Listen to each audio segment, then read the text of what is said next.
அனைவருக்கும் வணக்கம். 25/1/2026 ஞாயிற்றுக்கிழமை அன்றைய தினம் பார்த்தீங்கன்னா ரத சப்தமி ரொம்ப விசேஷமானதாகும். இப்போ யாருக்காவது ஜாதகத்தில் முன்னோர்கள் சாபம் இருக்குது, பித்திரு சாபம் இருக்குது, 3 தலைமுறை சாபம் இருக்குது, 21 தலைமுறை உங்களுக்கு சாபம் இருக்குது அப்படின்னு உங்கள் ஜாதகத்தில் இருந்தால், இல்லை நீங்கள் முன்னோர்களுக்கு திதி பண்ணலை, பித்திரு சாபம் இருக்குன்னு சொன்னாங்க, பித்திரு தோஷம் இருக்குன்னு சொன்னாங்க அப்படின்னு இருந்தால், வருகின்ற ரத சப்தமி அன்று ரொம்ப விசேஷமான தினமாகும்.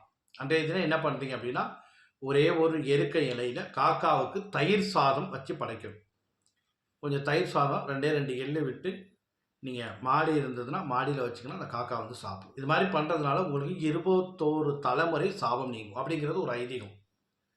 ரொம்ப விசேஷமான அன்றைய தினம் ரத சப்தமி ரொம்ப விசேஷமானது. அன்றைய தினம் என்ன பண்ணுறீங்கன்னா, இந்த எருக்கை இலையில் தயிர் சாதம் காக்காவுக்கு நைவேத்தியம் பண்ணி இந்த காக்கா சாப்பிட்றது உங்களுக்கு 21 தலைமுறை சாபம் நீங்கும் அப்படிங்கிற ஒரு ஐதீகம். அப்படி உங்களுக்கு இருந்தால் கண்டிப்பாக இந்த பரிகாரத்தை செய்யுங்க. அதுக்கப்புறம் உங்கள் வாழ்க்கையில் நல்ல ஒரு வெற்றியை கொடுக்கும், நல்ல ஒரு சுபிட்சமாக இருக்கும். நன்றி, வணக்கம்.